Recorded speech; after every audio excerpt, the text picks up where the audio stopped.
Good morning everyone. Hope તમે બધા મસ્ત મજામાં હશો. બે નાના રિમાઇન્ડર લઈને આવ્યો છું.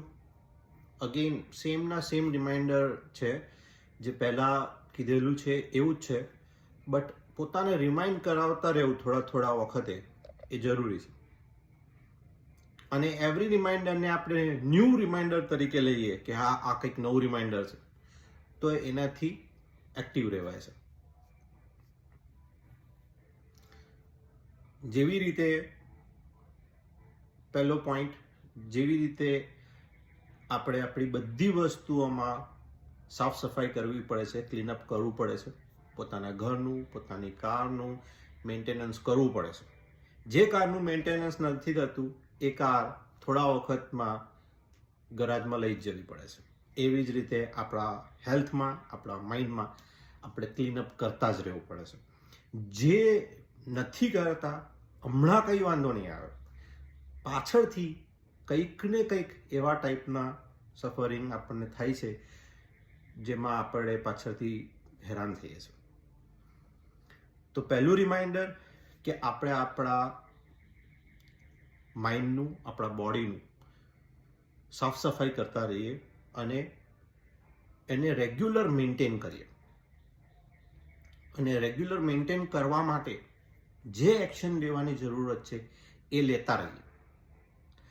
Date brings the second point કે જ્યારે પણ કોઈ પણ ફ્રેન્ડ્સ, ફેમિલી, કોઈકની જોડે આપણે આ બાબત પર વાત કરીએ ને, મોસ્ટ ઓફ બધા એવું જ કહે છે કે સમય નથી મળતો. સૌથી ઇમ્પોર્ટન્ટ વ્યક્તિ આપણે છીએ અને સૌથી ઇમ્પોર્ટન્ટ આ લાઈફના એક્સપિરિયન્સને ફીલ કરવા માટે આપણું માઇન્ડ છે. અને આના માટે આપણી જોડે સમય નથી, બાકી બધી વસ્તુઓ માટે સમય છે. સોશિયલ વસ્તુઓમાં જવામાં, ફંક્શનો અટેન્ડ કરવામાં, પ્રસંગો અટેન્ડ કરવામાં, પોતાના વેલ્થ માટે, પોતાના ફાઇનાન્સને વધારવામાં, બધી વસ્તુઓમાં આપણને સમય છે. બટ આપણને આપણા માટે સમય નથી, ઓર આપણા માઇન્ડ માટે સમય નથી. That is poor. લાઈક એ જે કોન્સેપ્ટ જે છે એને સમજવાની આપણે જરૂરત છે કે આનાથી વધારે ઇમ્પોર્ટન્ટ કશું નથી. આ જો સરસ હશે ને તો જ આ બધા એક્સપિરિયન્સીસ જે છે ને લાઈફના, એને આપણે ખરેખર માણી શકીશું રિયલ સેન્સમાં. નહીં તો અંદર ઓલવેઝ સ્ટ્રેસ અને કેઓસ ચાલતો જ હશે અને ઇવેન્ચ્યુઅલી આપણે ગરાજમાં જવું જ પડશે. ગરાજ એટલે આપણા ડૉક્ટર, જુદા ટાઈપના ડૉક્ટર, એલોપેથી, હોમિયોપેથી, આયુર્વેદિક અને બીજા બધા.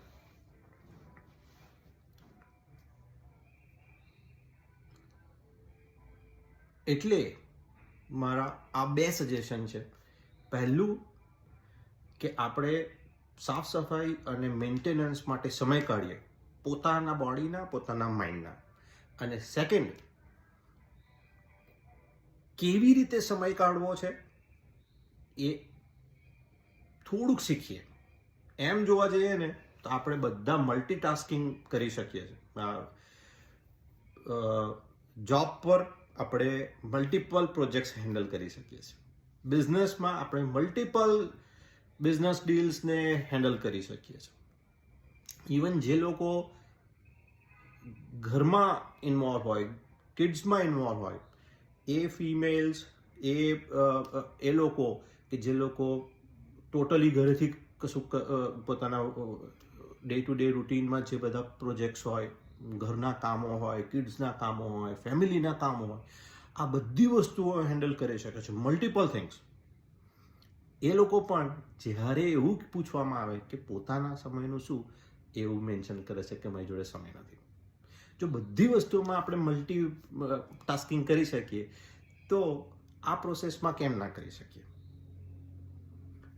અને એટલા માટે મારે એવું ક્લેરિફાય કરવાની ઈચ્છા થાય છે કે મેડિટેશન કરવા માટે, બ્રીધિંગ પ્રેક્ટિસ કરવા માટે, કે પોતાના પર થોડુંક ફોકસ કરવા માટે કોઈ ગ્રેટ પ્લેસની જરૂરત નથી. કોઈ હિમાલય પર જવાની કે આશ્રમમાં જઈને બેસવાની કે મંદિરમાં જઈને બેસવાની જરૂરત નથી. આપણે બધા આપણા ડે ટુ ડે કેઓસની અંદર પણ આ વસ્તુ કરી શકીએ એમ છે. આપણે ઓફિસમાં બેઠા હોઈએ, આપણે ડ્રાઈવ કરતા હોઈએ, આપણે ઘરમાં શાક સમારતા હોઈએ, આપણે ટીવી જોતા હોય, ત્યારે પણ આ બધામાંથી નાનામાં નાનું વસ્તુઓ એટલીસ્ટ બ્રીધિંગ ઉપર ફોકસ તો કરી જ શકીએ એમ છે. અને જેટલું ફોકસ આપણું બ્રીધિંગ પર છે, જ્યારે આપણે ડીપ બ્રીથ કરી રહ્યા છે, કે સરસ ઇન્હેલ થઈ રહ્યું છે અને પરફેક્ટ કંટ્રોલમાં ઇન્હેલ અને એક્સેલ થઈ રહ્યું છે, એની રિધમ જે છે એ પરફેક્ટ ટાઈમ સાથે ચાલી રહી છે.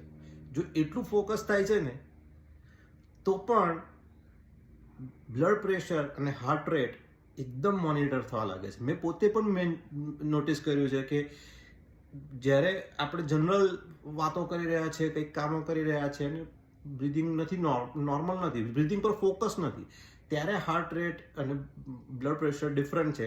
અને 5 મિનિટ્સ જો ફોકસ ખાલી બ્રિધિંગ પર છે, ભલે ટીવી જોઈએ છે કે કશું કરીએ છીએ, બટ ફોકસ બ્રિધિંગ પર છે, બ્લડ પ્રેશર અને હાર્ટબીટ એ એકદમ નોર્મલ અને એકદમ બેલેન્સ વેમાં ચાલ્યા કરે છે.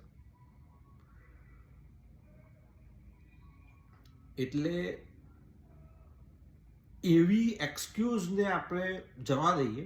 અહીંનું એમાંથી બહાર નીકળવું અઘરું છે, બટ એક વખતે આપણે મનથી પ્રેક્ટિસ ચાલુ કરીશું ને, તો આગળ વધાય છે. એટલે જસ્ટ આ 1-2 નાના સજેશન હતા. પોતાના માટે આટલો સમય કાઢો અને આપણે કંઈક એમાંથી પ્રેક્ટિસ નવી ચાલુ કરીએ, જેનાથી આપણે માઇન્ડને, હેલ્થને બહુ બેનિફિટ થાય છે. અને એ બેનિફિટને કારણે આપણું બીજો પોઝિટિવિટી વધી જાય છે, જેથી કરીને આપણામાંય પોઝિટિવિટી વધી જાય છે, આપણી આજુબાજુમાં પણ જે લોકો છે આપણી જોડે ડીલ કરે છે, બધામાં પોઝિટિવ એન્વાયરમેન્ટ વધારે ક્રિએટ થાય છે. અને ઇટ હેલ્પ્સ આપણા ઓવરઓલ હેપીનેસ માટે, સક્સેસ માટે અને આપણા સ્ટ્રેસ લેવલને ઓછું કરવા માટે. Best wishes. Thank you very much.